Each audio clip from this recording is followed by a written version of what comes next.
Je voudrais vous inviter à prendre la parole de Dieu ce matin avec moi dans l'épître ou la lettre de Jacques. C'est vraiment presque tout au bout du Nouveau Testament.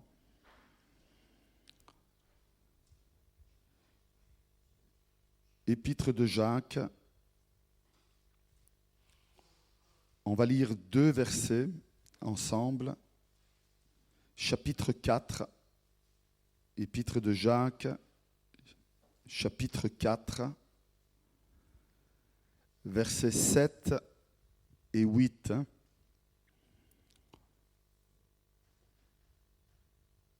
Épître de Jacques, chapitre 4, versets 7 et 8 dit comme ceci: « Soumettez-vous donc à Dieu, résistez au diable, et il fuira loin de vous. Approchez-vous de Dieu, et il s'approchera de vous. » Je vais répéter cette dernière partie du verset 8 parce que c'est le thème de la prédication de ce matin. Approchez-vous de Dieu, et il s'approchera de vous. Amen. Que le Seigneur vraiment ce matin puisse nous bénir à travers sa parole, nous donner ce dont nous avons besoin, nous puissions réaliser et comprendre des choses importantes pour notre vie, afin que nous puissions les mettre en pratique. Approchez-vous de Dieu et il s'approchera de vous, nous dit Jacques, ou en tout cas nous dit le Seigneur à travers l'épître de Jacques ce matin. Quand je lis ce passage, j'ai des images qui viennent à mon esprit, et ces images, ce sont les images de Zachée. Je ne sais pas si vous connaissez l'histoire de Zachée, ou en tout cas vous vous en rappelez. Cet homme était connu pour être un homme mauvais, méchant, fraudeur, voleur, ou en tout cas qui collaborait avec l'ennemi d'Israël en ce temps-là, qui étaient les Romains. Et donc, cet homme avait entendu parler de Jésus. Cet homme voulait et avait ce désir ardent de pouvoir s'approcher de Jésus, de pouvoir avoir un contact avec Jésus, de pouvoir partager des choses, ou en tout cas, au minimum, le voir. Nous connaissons tous cette histoire, et cette image est très forte dans mon esprit, en tout cas ce sentiment qu'il y avait dans le cœur de Zachée. Zachée avait ce désir comme tous les autres, il avait entendu parler, et certainement il avait ce désir de voir Jésus s'approcher de lui, il avait ce désir de peut-être avoir un contact, parler quelques paroles, ne fût-ce qu'un bonjour, ou même un regard de la part de Jésus. Rien que cela. Il aspirait à quelque chose. Et nous connaissons son histoire. Il va monter sur cet arbre pour voir Jésus s'approcher de lui. Et au moment où il est proche de lui, cette image, elle éclate dans toute sa splendeur. Jésus va lui dire: « Toi, approche-toi de moi. »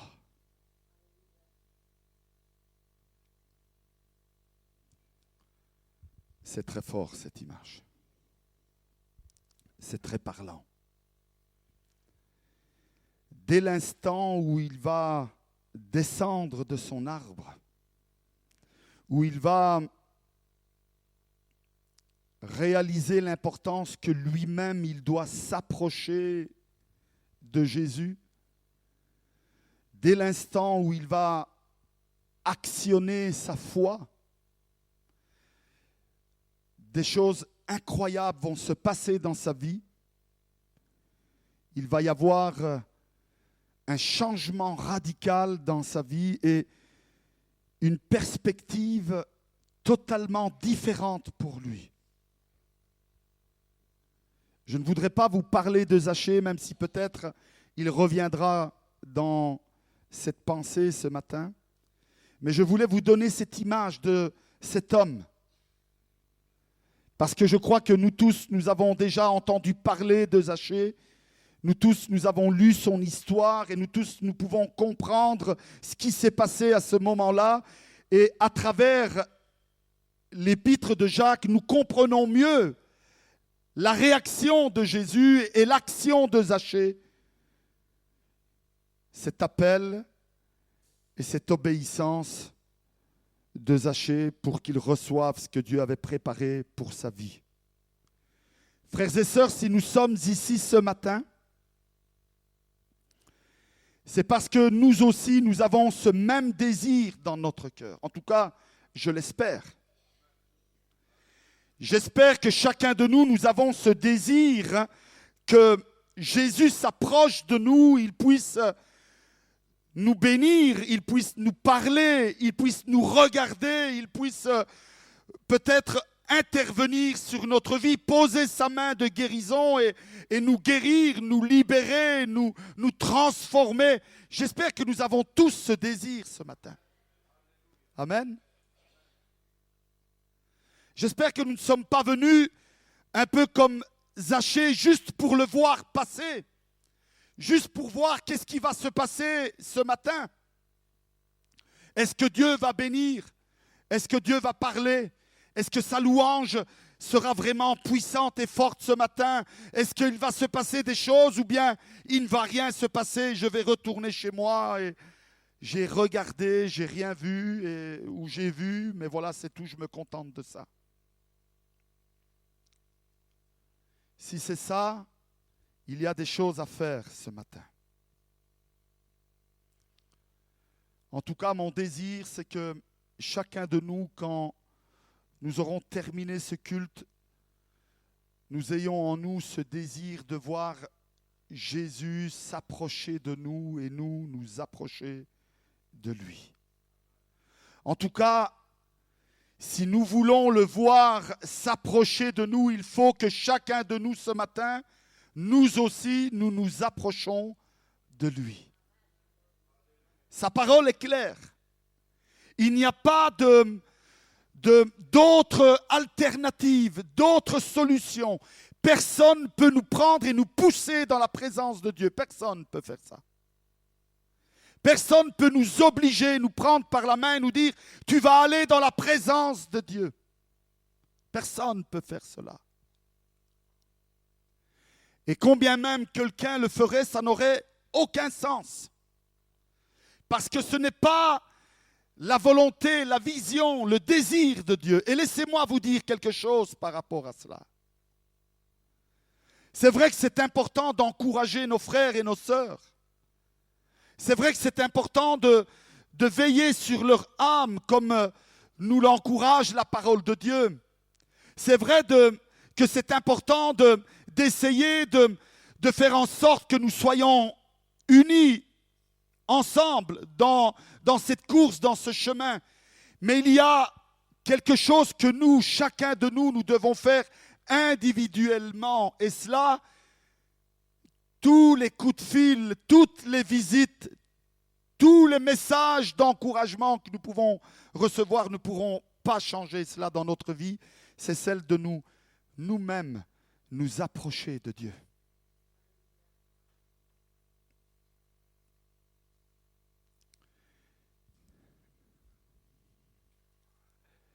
Le psalmiste David dira dans le psaume 73 au verset 28, il dira « Pour moi, m'approcher de Dieu, c'est mon bien. » Waouh!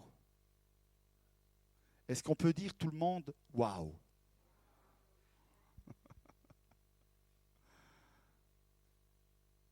Est-ce que nous réalisons ces paroles?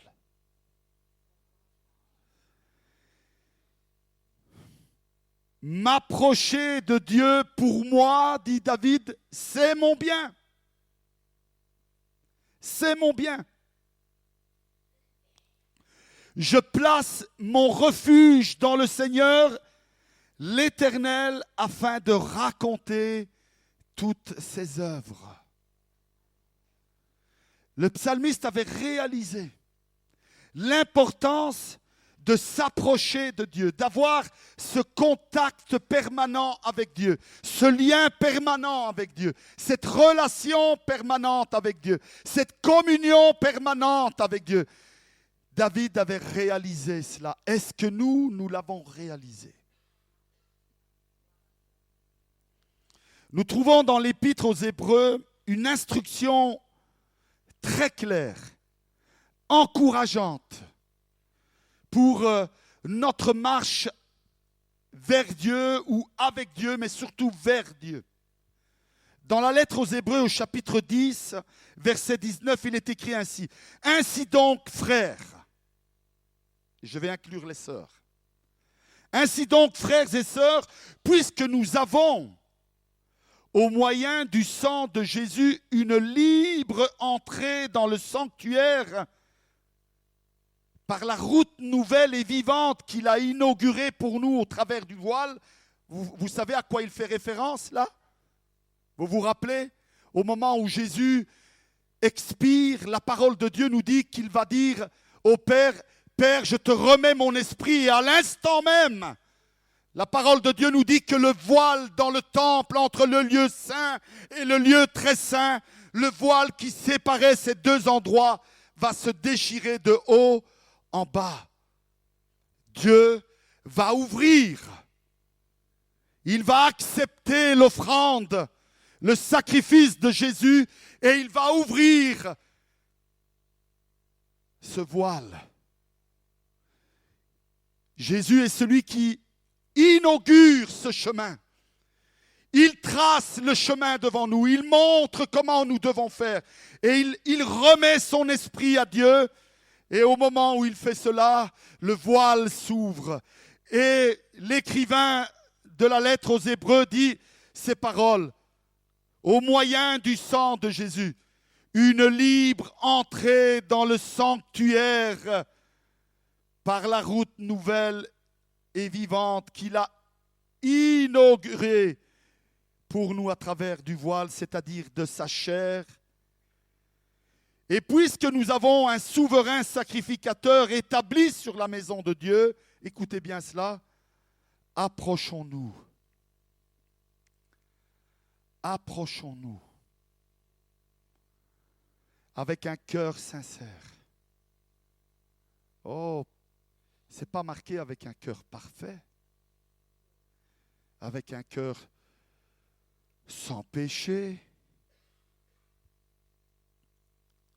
Mais regardez,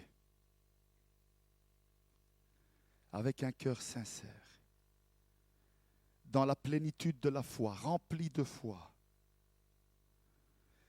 sans aucune mauvaise conscience,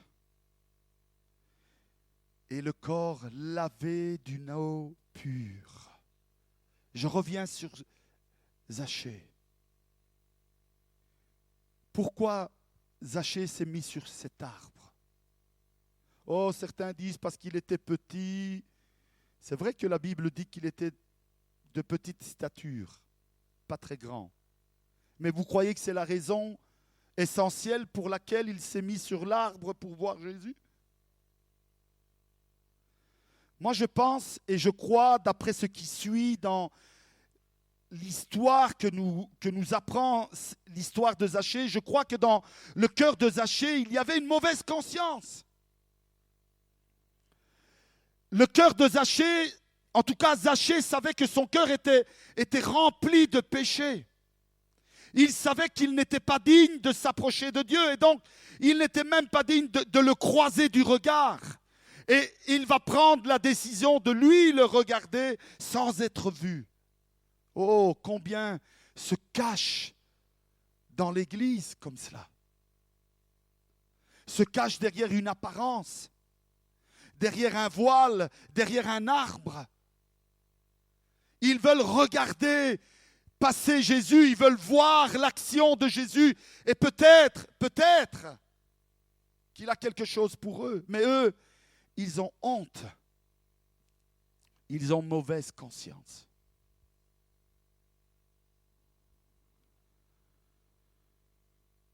Frères et sœurs, si ce matin nous sommes animés de cette mauvaise conscience, il y a une raison. Ah, certains pourraient dire, ah ben oui, c'est à cause du péché, c'est à cause de ce qu'on a fait. Non, non, non, non. Vous savez pourquoi nous sommes animés de mauvaise conscience? Parce qu'il y a une grande lacune dans notre vie. Cette lacune, c'est le manque de communion avec le Père. Personne dit Amen, hein? Peut-être qu'il n'y a que moi ce matin qui manque de communion avec le Père. Et je veux m'humilier devant Dieu personnellement parce que cette parole est pour moi avant d'être pour vous.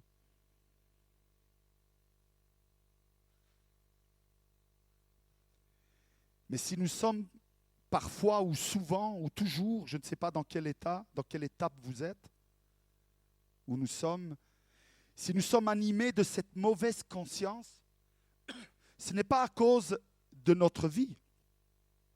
Parce que notre vie est la conséquence d'un manque de communion avec le Père.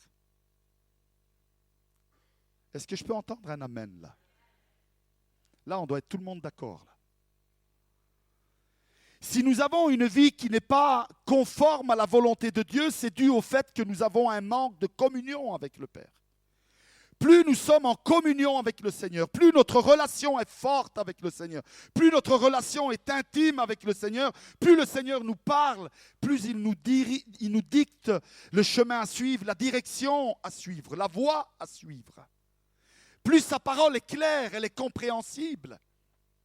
Plus nous sommes en communion avec le Père, plus nous ressentons sa présence dans notre vie, plus nous nous sentons forts. Combien c'est important de se sentir fort.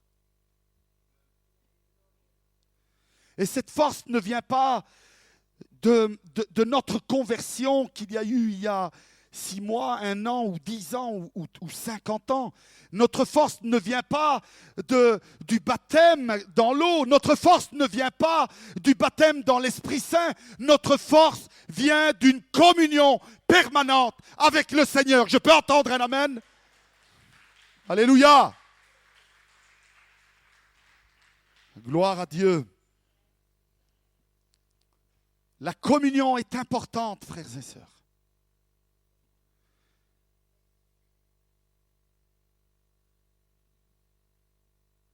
Nous manquons de décision d'aller dans sa présence, de nous tenir dans sa présence. Toutes les raisons sont bonnes pour ne pas nous tenir dans sa présence. Le travail, les charges familiales. Et pour nous qui sommes au service de Dieu, les coups de fil à donner aux fidèles, les prédications à préparer, les visites à faire, les choses importantes du ministère. Et tout cela nous enlève le temps d'être dans la présence de Dieu, dans la communion avec Dieu. Vous voyez qu'il n'y a pas que pour vous que le Seigneur parle. Hein?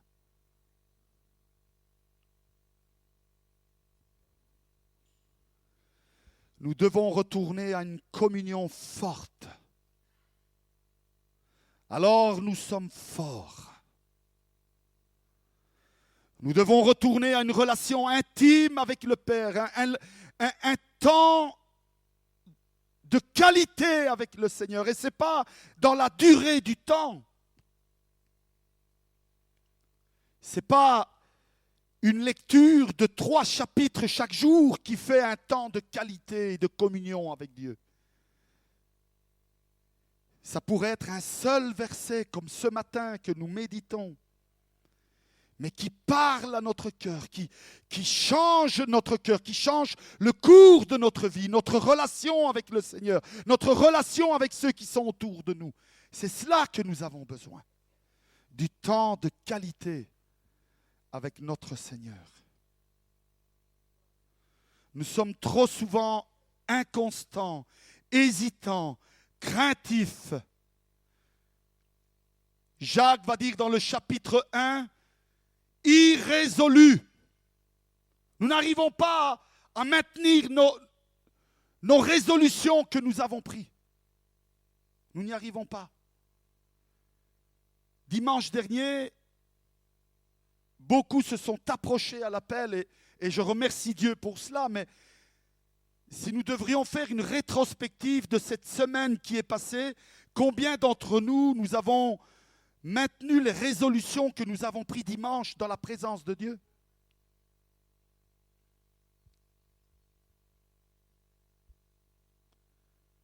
Alors il ne faut pas que nous soyons étonnés de ne pas être pleinement heureux. Le psalmiste dit dans le psaume 65, verset 4, « Heureux celui que tu choisis et que tu admets en ta présence, pour qu'il habite dans tes parvis. Nous nous rassasierons du bonheur de ta maison, de la sainteté de ton temple. »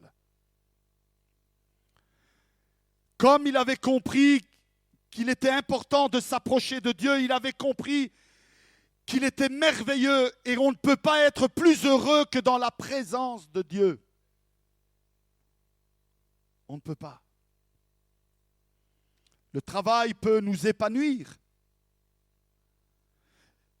Notre vie sociale peut nous épanouir. Notre relation avec les gens autour de nous peut apporter une forme d'épanouissement. Mais le plein bonheur, le vrai bonheur, la vraie joie est quand nous sommes en communion avec le Père et dans la présence du Père.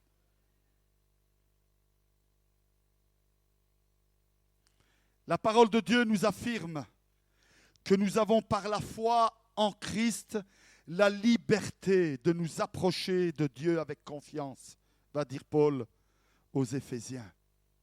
Nous avons la liberté. Oh, vous savez, le diable, je crois que nous le savons tous, est appelé l'accusateur. Qu'est-ce qu'il est heureux lorsqu'il réussit à nous convaincre que nous sommes coupables. Je ne parle pas de la repentance ici. Parce que la repentance, c'est reconnaître que nous sommes pécheurs. Mais la repentance, c'est reconnaître que nous sommes pécheurs, mais aussi que nous avons cette grâce d'être lavés, purifiés par le sang de Jésus. C'est ça, un esprit de repentance. Tandis que la culpabilité, c'est je suis foutu, je suis condamné, j'ai plus qu'à payer. C'est ça le coupable devant le tribunal. Le juge dit la sentence et c'est tout. Et il doit rester le nombre d'années qu'il lui reste à vivre en prison. Cette semaine, j'ai reçu un courrier d'un détenu de Lantin qui me disait tout son désespoir. Il m'a dit, pour ce que j'ai commis, j'en ai minimum encore pour 15 ou 20 ans. Ça, c'est le poids de la culpabilité. C'est le prix à payer sans aucun espoir, sans aucune solution.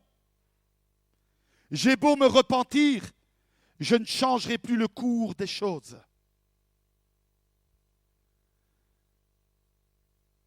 Et le diable voudrait nous convaincre de ça. Tu es pécheur. Nous sommes pécheurs. Nous sommes coupables. Et parce que nous sommes coupables, nous ne sommes pas dignes d'aller dans sa présence. Ça ne sert à rien de lui demander pardon. Ça ne sert à rien de reprendre une relation avec lui. Parce que de toute façon, on va pécher à nouveau. De toute façon, on n'est pas fait pour être de vrais chrétiens.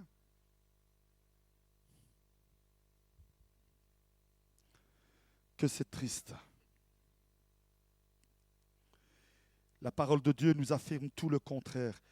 Par la foi en Christ, nous avons la liberté de nous approcher de Dieu.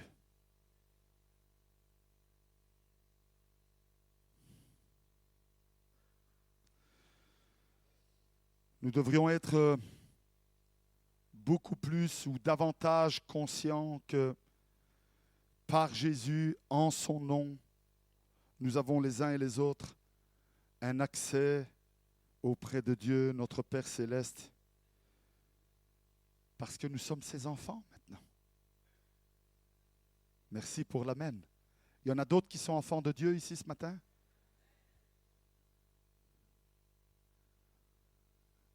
Parce que nous sommes ses enfants, nous avons pleinement le droit d'aller dans sa présence. Jean, lorsqu'il va écrire sa première lettre, il va dire, voyez de quel amour le Père nous a témoigné pour que nous soyons appelés enfants de Dieu. Et nous le sommes. J'ai l'impression qu'il est surpris quand il dit ça. Nous le sommes. Ohé, ohé, vous êtes là? Vous êtes là ce matin?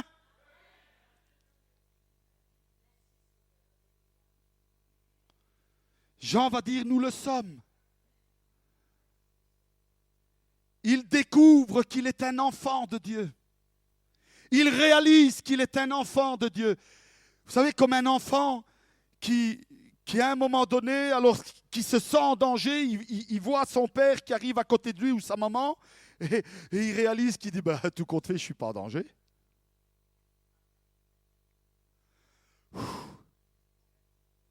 Mon père, ma mère est là. Tout compte fait, ce n'est pas si grave que ça. D'accord? Est-ce que nous réalisons, nous, que notre Père est avec nous?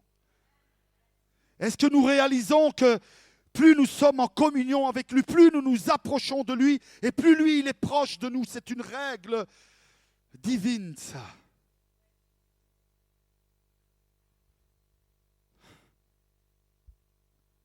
Bien-aimé, dira Jean, nous sommes maintenant enfants de Dieu. Ce matin, le Seigneur, à travers cette parole qu'il nous a donnée dans l'épître de Jacques, il veut nous encourager à nous approcher vivement de lui, à avoir cette relation forte avec lui. Frères et sœurs, pour l'amour de Dieu, prenons des résolutions fermes. Ne soyons pas inconstants, ne soyons pas irrésolus, mais soyons des personnes fermes dans nos décisions, dans nos choix. Si nous disons que nous allons faire quelque chose, mettons tout en œuvre pour le faire. Montrons notre bonne volonté au Père. Et lui, il nous accompagnera dans cette démarche. Soyons résolus, déterminés, confiants que le Seigneur est avec nous. Si nos cœurs sont sincères, si nous marchons dans la lumière, va dire Jean, comme il est lui-même dans la lumière, écoutez bien, nous sommes mutuellement les uns les autres en communion entre nous et avec le Père. Et le sang de Jésus fait son œuvre. Il nous purifie de tout péché. Vous savez ce que j'ai compris à travers ça? C'est fort, mais je veux pas. Ne vous scandalisez pas, je ne vais pas dire une hérésie, un nouvel évangile. Moi, je crois que rien que le fait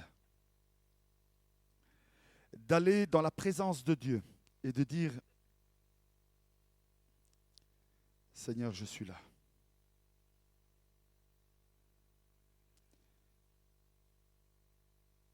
Regardez avec moi cette image. Rien que avant même que nous prononcions quelques paroles que ce soit, le sang de Jésus commence à couler sur nous et nous laver et nous purifier. Sa grâce commence à à nous envahir. Sa présence, comment vous sentez cette présence de Dieu? Cette présence commence à nous envahir, à nous entourer, à entrer dans notre cœur, dans notre âme, dans notre esprit. Et le courage reprend, l'espoir reprend, le pardon prend place. Et alors là, nous pouvons dire, Seigneur, pardonne-moi. C'est seulement après. Rien que le fait de nous approcher de lui et de le regarder et lui dire rien, le regarder, s'approcher, approchez-vous de moi. Il ne dit pas demandez pardon avant et puis vous vous approchez de moi, confessez vos péchés avant et puis vous vous approchez de moi. Non, non, approchez-vous de moi, faites le pas, ayez la foi, la confiance de vous approcher du Père et le reste se fait automatiquement. La conviction de l'Esprit Saint entre dans notre vie, il nous convainc de péché, de justice, de jugement. Il nous convainc que nous devons marcher dans la vérité, que nous devons marcher selon sa parole. Et tout cela se fait naturellement dans notre vie, sans effort. Vous savez, quand nous sommes en mésentente, je ne vais pas dire en dispute, parce que la parole dispute peut être forte et lourde de conséquences, mais quand nous sommes en mésentente avec une personne, avec notre épouse, notre époux, nos enfants, nos parents, un frère, une sœur de l'église, le plus compliqué, vous savez, c'est quoi? C'est de s'approcher de la personne. C'est pas vrai? Parce qu'on peut lui envoyer un texto, hein, que le Seigneur te bénisse. Hein, ça peut dire beaucoup, ou rien du tout à la fois. Le plus dur, c'est de s'approcher de la personne et de la regarder avec les yeux de Christ. C'est pas vrai? Merci pour l'amen. C'est ça le plus dur. Parce qu'en fin de compte, dès qu'on s'approche de la personne, le reste se fait tout seul. Si on est animé d'un cœur sincère, hein, rappelez-vous. Si on est animé d'un cœur sincère, on s'approche de la personne. Moi, chaque fois que je me suis disputé avec quelqu'un, quand je me suis approché de la personne, la première pensée que j'avais dans ma tête, c'était « mais que je suis idiot de m'être énervé pour ça ». Incroyable. Prendre de telles proportions pour un problème aussi mineur, c'est incroyable. Il est important, frères et sœurs, que nous ayons cette assurance de la valeur éternelle du sang de Jésus. Ce sang qui nous purifie de nos péchés, sur lequel nous pouvons nous appuyer pour avancer dans notre démarche de tous les jours. Nous avons, au moyen du sang de Jésus, une libre entrée dans le sanctuaire, nous dit la parole de Dieu. Nous avons un souverain sacrificateur établi sur la maison de Dieu. Approchons-nous avec un cœur sincère, dans la plénitude de la foi. Et nous aurons notre cœur qui sera purifié de cette mauvaise conscience et notre corps qui sera lavé d'une eau pure, nous dit le Seigneur. Alors comment nous approcher de Dieu? Qu'est-ce qu'il faut faire pour nous approcher de Dieu? Là aussi, la parole de Dieu nous décrit, nous explique, nous fait comprendre quel est le moyen de s'approcher de Dieu. Et quand je vais vous le dire, vous allez dire, je le sais ça, je le sais déjà. Ben oui, on sait déjà toutes ces choses. Je vous ai dit, je ne vous prêche pas un nouveau évangile. Je vous prêche la parole de Dieu. La parole de Dieu nous dit qu'il y a un moyen très simple. Et ce moyen très simple, qui est à la portée de tout le monde, du plus petit au plus âgé, des petits enfants à ceux qui sont très âgés dans leur vie. Ce moyen qui est à la portée de tout le monde, c'est la prière.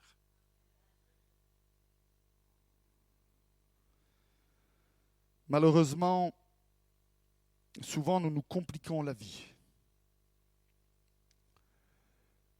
Nous pensons que nous sommes proches de Dieu pardonnez-moi, hein, quand nous tremblons tout, on est en prière, on tremble tout, ah ouais, ça y est, je suis en train de m'approcher de Dieu là. Hein? Il y en a, ils pensent qu'ils s'approchent de Dieu quand ils commencent à hurler, ouais, ça y est! Là, ils sont proches de Dieu. Ils n'ont jamais été aussi loin parce qu'ils crient tellement fort, c'est qu'ils ont l'impression qu'ils sont loin de Dieu.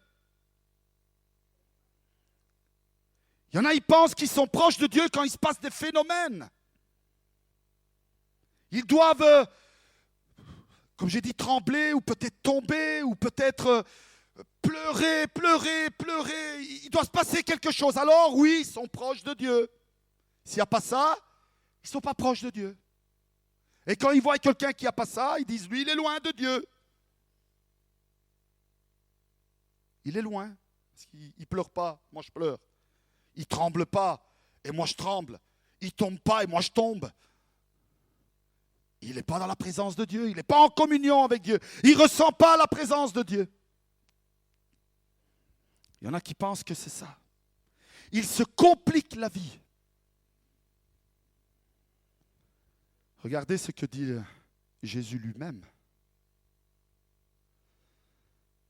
Jésus va dire à la foule dans Matthieu 6, verset 6, « Quand tu pries, entre dans ta chambre, ferme ta porte et prie ton Père qui est là dans le lieu secret. Et ton Père qui voit dans le secret, finit caché dans l'arbre, hein, finit l'apparence que tout va bien dans l'assemblée des saints. Non. Toi et Dieu. Moi et Dieu. Personne d'autre. Lui qui voit dans le secret te le rendra. Alors, ce n'est pas qu'il faut creuser quelque part ou construire quelque part une chambre secrète avec une porte que personne ne voit, cachée dans la bibliothèque avec des livres devant. Hein? Il y en a, ils pensent que c'est ça. Alors, il n'y a que vous qui savez qu'il y a une pièce là derrière et que quand vous allez prier, vous regardez qu'il n'y a personne qui vous voit, vous enlevez les bouquins, vous ouvrez la porte, vous rentrez dans votre chambre secrète.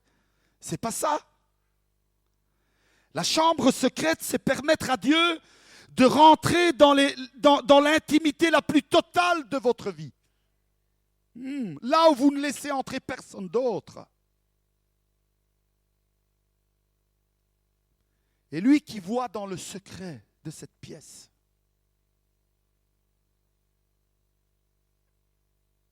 te le rendra.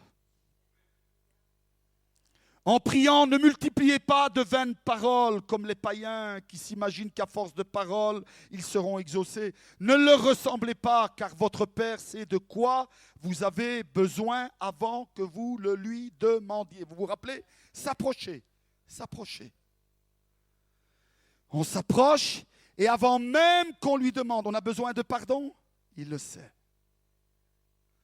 On a besoin de nouvelles forces, il le sait. On a besoin d'une nouvelle onction, il le sait. On a besoin d'une direction claire pour notre vie, pour notre couple, pour notre travail, pour nos projets, il le sait. Tout est clair devant lui. Il n'y a pas de brouillard. Tout est clair. Et il nous montre clairement ce qu'il faut faire.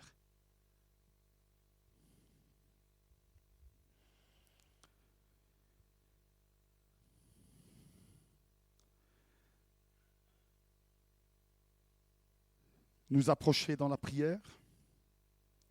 Donc ça veut dire, premièrement, s'isoler personnellement avec Dieu. Chercher un endroit tranquille et solitaire afin de nous tenir en sa présence, en tête à tête avec lui. Ensuite, lui parler avec des mots simples. C'est ça qu'on vient de lire. Hein. Ça sert à rien de faire des prières. Ô toi, Dieu l'Éternel, grand et puissant, qui a créé les cieux et la terre et qui connaît le monde et qui sait ce qui se passe aux États-Unis en même temps qu'en Belgique. Dis-lui ce que tu as besoin, c'est tout. C'est tout. C'est tout.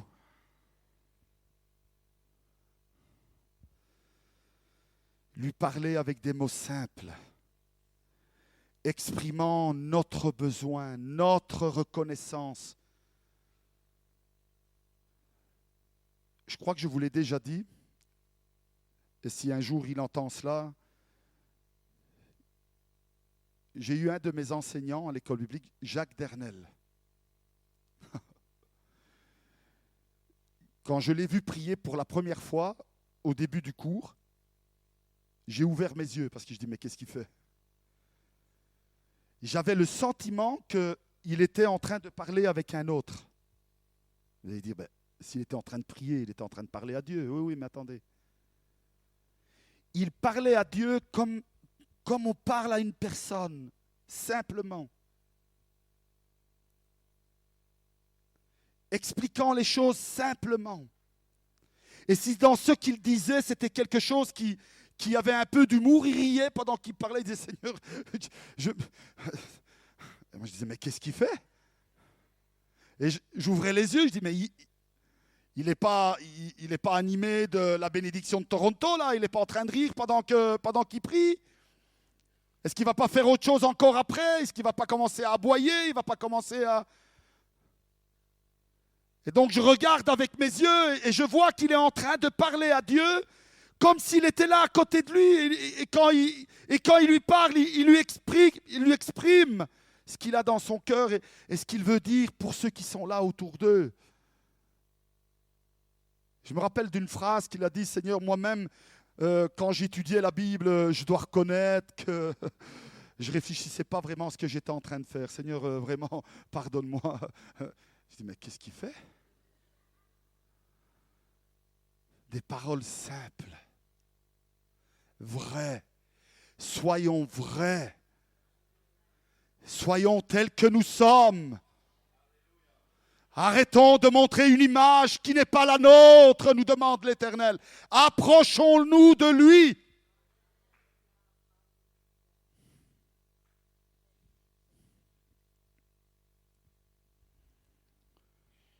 Et croyez-moi, j'ai appris à prier comme cela. Je l'ai eu pendant 3 ans comme professeur et pendant 3 ans, j'ai entendu sa prière. Et j'ai appris à prier.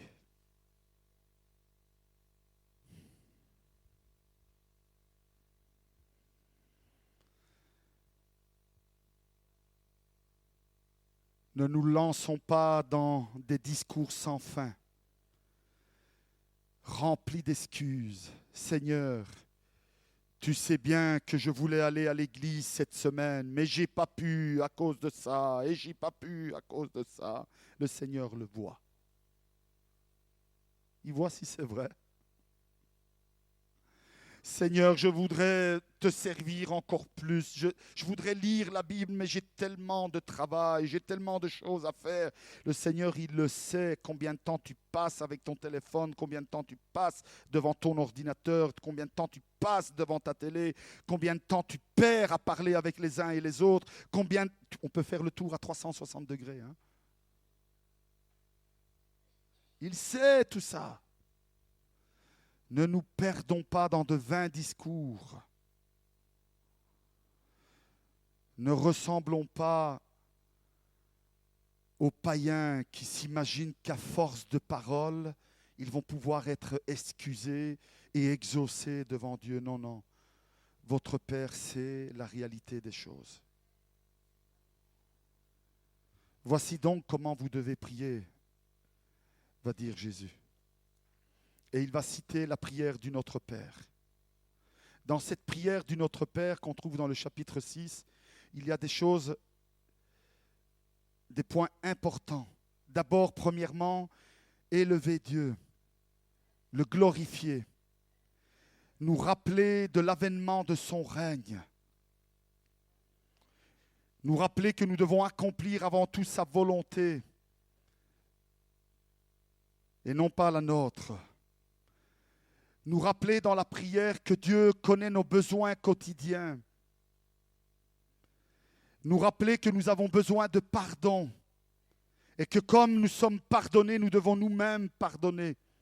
Comme Dieu est miséricordieux avec nous, nous devons être miséricordieux avec les autres. Nous rappeler que nous avons besoin constamment de la présence de Dieu dans notre vie, de l'aide et du soutien de Dieu à cause des tentations qui sont continuellement des attaques que l'ennemi envoie sur chacun de nous.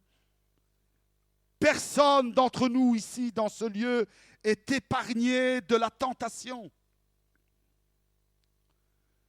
Que nous soyons adolescents, jeunes mariés, que nous soyons matures ou âgés, la tentation est toujours là. De quand nous naissons à quand nous mourrons, la tentation est présente et nous devons avoir l'aide et le soutien de l'Éternel dans notre vie.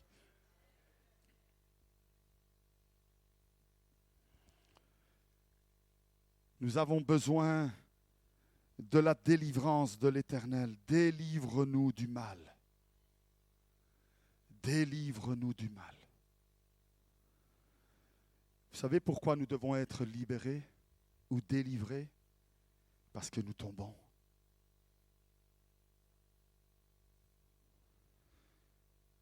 Si nous nous approchons de cette manière au Seigneur, lui, il va s'approcher d'une manière comme peut-être jamais nous l'avons réalisé. Je voudrais vous inviter ce matin, ensemble, à nous approcher de l'Éternel, avec ce cœur sincère, non pas avec des vaines paroles, mais en disant, Seigneur, tu sais l'objectif que je veux atteindre dans mon couple, dans ma famille, dans ma vie sociale et spirituelle. Je te demande de m'aider, Seigneur, parce que de tout seul, par moi-même, je n'y arrive pas. Je me laisse tenter, je tombe, je m'égare dans les pensées, je perds mon temps dans des choses inutiles. Tout ce que je voudrais ne pas faire, c'est ce que je fais. Et tout ce que je voudrais faire, c'est ce que je ne fais pas. Inclinons nos têtes. Gloire à ton saint nom, Jésus. Gloire à ton saint nom, Jésus. Alléluia. Seigneur, fais-nous grâce ce matin.